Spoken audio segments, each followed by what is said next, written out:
இப்போ நம்ம பார்க்கக்கூடிய ஒரு கோவில் பூரி ஜெகநாதர் இருக்கக்கூடிய பூரி ஜெகநாதர் பற்றி பார்க்க போகிறோம். இப்போ அங்கே ரத யாத்திரை நடந்துகிட்ருக்கறனால நம்ம அந்த கோவிலில் இருக்க ஒவ்வொரு சிறப்பம்சங்களை பற்றி பார்க்கலாம். ஃபஸ்ட்டு அங்கே இருக்க சிலை, நம்ம ஊரில் இருக்க சிலைகள்லாம் வேறு மாதிரி இருக்கும், அங்கே இருக்க சிலைகள் வேறு மாதிரி இருக்குது. ஏன் அப்படின்றத பார்க்கலாம். ஏன்னா இந்த கதை எங்கேருந்து எடுத்தாங்க அப்படின்னு பார்த்தீங்கன்னா, நீலாத்ரி அப்படின்னு சொல்லக்கூடிய ஒரு காவியத்துலேருந்து எடுத்திருக்காங்க. பெருமாள் ராஜா ஒரு கோவில் கட்டணும் அப்படின்னு தீர்மானிக்கிறாங்க.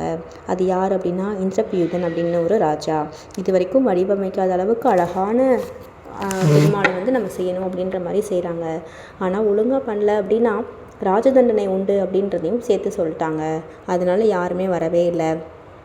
அப்போது விஸ்வகர்மா என்ன பண்ணுவார் அப்படின்னா, ஒரு வயதானவர் ஒரு ரூபத்தை எடுத்துகிட்டு வந்து, நான் உங்களுக்கு பண்ணித்தரேன், ஆனால் அதுக்கு ஒரு சின்ன நிபந்தனை இருக்குதுன்னு சொல்லுவாங்க. சரி, ஓகே, 21 நாள் இந்த கதவை ஓப்பன் பண்ணக்கூடாது அப்படின்னு நீங்கள் ஓகே சொன்னீங்கன்னா நான் பண்ணித்தரேன்னு சொல்லிவிட்டு அவரும் உள்ளே போயிட்டு கதவை சாத்திக்கிறாரு.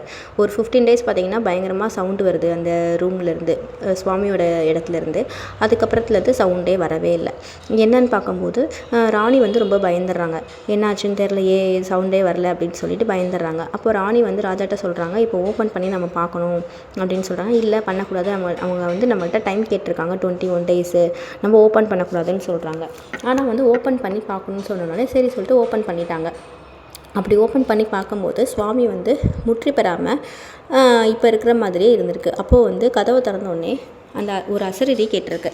என்ன அசரீரி அப்படின்னு பார்த்தீங்கன்னா, ஆகாஷவாணின்னு சொல்லக்கூடிய அசரீரி, நீங்கள் அவசரப்பட்டு ஓப்பன் பண்ணிட்டீங்க, அதனால் முழுமை அடையலை, ஆனால் தெய்வ சாங்கியம் நிறைஞ்சு தான் இருக்குது. மகாபிரபுவோட பக்தர்களுக்கு முழுமையடையாத மாதிரி தெரியாது, பரிபூர்ணமாக இருக்கிற மாதிரி தான் உங்களுக்கு தெரியும் அப்படின்னு சொல்கிறாங்க.